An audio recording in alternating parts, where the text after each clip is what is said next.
சே விஷ்ணு எல்லா சேட்டையிலையும் இந்த பேப்பர் வச்சு அரசியல்வாதியை அழிச்சிருவார். பணம் பேப்பர் வச்சு அழிச்சிருவார். அவனை அழித்து அடி வேரோட குடும்பமே அழிச்சிருவார்.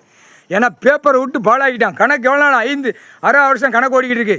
ஏண்டா பேப்பர் விளையாட்டா பேப்பரால் அரசியல்வாதியை ஒட்டுமொத்தமாக குடும்ப வேரோட அறுத்துருவார். முடிஞ்சு வச்சு அடுத்தாப்புல விவசாயம் நிற்கும். விவசாயத்தை தான் பார்க்கணும். புரியுதா?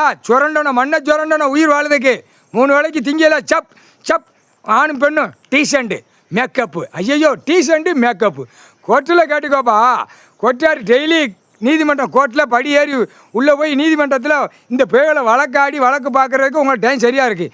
குழப்பி வச்சுருக்கான். இப்போ கணக்கு போட்டார். அத்தனை உச்சிக்குடிமி டெல்லியில் இருக்குது. பிடிச்சி ஆட்டில் ஒவ்வொரு மாநிலத்தை அள்ளிகிட்டே வருவான். அள்ளிட்டு வரல தார் கம்பிட்ட குத்துவான். அடி எப்படி விழுந்து தெரியாது. அந்த மாதிரி கொடுப்பார்.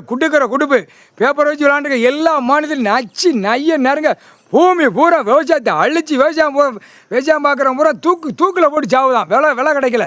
அது அம்புட்டு அவனை பாழாக்குனா தானே இடத்த பாழாக்க முடியும். அந்த கண்டார வலிமை கெட்டுறவன் போகிறவன் வரங்களாம் குண்டியில் கம்பியை பழுக்க வச்சு எடுத்து போடுவான். அந்த நேரம் கேட்பான், நான் கெட்ட இடத்துக்கு நான் மில்லு தொழிற்சாலைக்கு நான் 10 பேர் 50 பேர் மேய்க்க மாம்பார். அப்படியே குண்டியில் பழுக்க வச்சு தூக்கி எறிவான்.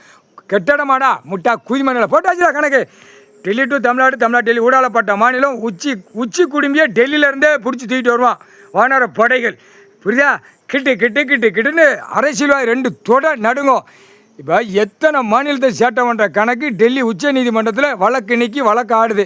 அதை பிரதமர் மோடி முட்டா குயிமை மந்திரி இவனுக்கு பூரா சமாளிச்சு விட்டு எல்லாம் எங்கள் கையில் இருக்கணும், நீ ஒழுங்கா போ, நாங்கள் கோர்ட்டில் பார்த்துக்கிறதா, நாங்கள் கோர்ட்டில் போய் நக்கிடுவோமுங்க.